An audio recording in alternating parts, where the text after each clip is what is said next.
നമസ്കാരം സുഹൃത്തുക്കളെ. ഇന്നെനിക്ക് പറയാനുള്ളത് നമ്മുടെ ഒരു മെമ്പറെ കുറിച്ചാണ്. ഇതുപോലത്തെ ഒരു മെമ്പറെ നമുക്ക് കിട്ടണമെന്നാണ് എനിക്കത് പുണ്യം ചെയ്യണം. നമുക്കും ഉണ്ടൊരു മെമ്പർ.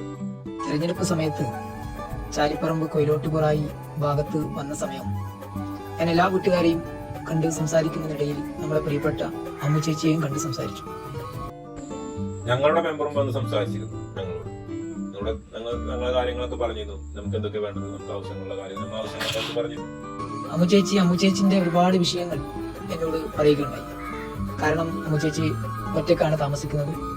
വീടിന്റെ ശോചനീയാവസ്ഥ, ടോയ്ലറ്റിന്റെ ശോചനീയാവസ്ഥ, അവരുടെ മറ്റു പ്രായ കൂടുതൽ കൊണ്ട് മറ്റു രോഗങ്ങൾ, മറ്റു പ്രശ്നങ്ങളൊക്കെ സംസാരിക്കുമ്പോൾ അമ്മു ചേച്ചിക്ക് ആവശ്യമായ ഒരു സംരക്ഷണം, കവചം തീർക്കേണ്ട ഒരു ഉത്തരവാദിത്തം ഞാൻ മെമ്പറായി വന്നാൽ ഉണ്ടാവണമെന്ന് ഞാൻ മനസ്സുകൊണ്ട് ആഗ്രഹിച്ചിരുന്നു. ഞാൻ തെരഞ്ഞെടുക്കപ്പെട്ടു വന്നതിന് ശേഷം അമ്മു ചേച്ചിയുടെ വീട് വളരെ മനോഹരമായി നവീകരിക്കുകയും അതോടൊപ്പം ടോയ്ലറ്റും മറ്റു അടിസ്ഥാന സൗകര്യങ്ങളും ഒരുക്കി കൊടുക്കുകയും.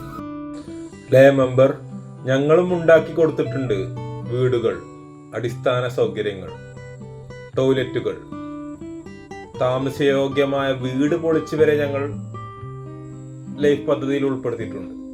അതോടൊപ്പം ചെലമ്പുഴ ഗ്രാമപഞ്ചായത്തിലെ അതിദരിദ്രരുടെ ലിസ്റ്റ് ഉണ്ടാക്കുമ്പോൾ 17-ാം വാർഡിൽ 8ഓളം ഇതുപോലെയുള്ള ഒറ്റയ്ക്ക് താമസിക്കുന്ന അമ്മമാരെ ഉൾപ്പെടുത്തി അതിദരിദ്ര ലിസ്റ്റിൽ ഉൾപ്പെടുത്തി അവർക്ക് സഹായകരമായിട്ടുള്ള കാര്യം ചെയ്യാൻ സാധിച്ചു എന്നുള്ള കാര്യം അറിയാം.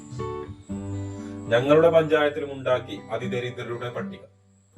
അതിൽ ഞങ്ങളുടെ കിണ്ടിയും വെള്ളവും എടുക്കുന്നവരെ ലിസ്റ്റിൽ ചേർത്തു. ഞങ്ങളുടെ ആളാണോ? അവിടെ മാനദണ്ഡങ്ങളില്ല. ഞങ്ങളുടെ ആളല്ലേ, അവരെന്ത് നരകിച്ചാലും ഞങ്ങൾ തിരിഞ്ഞു നോക്കില്ല.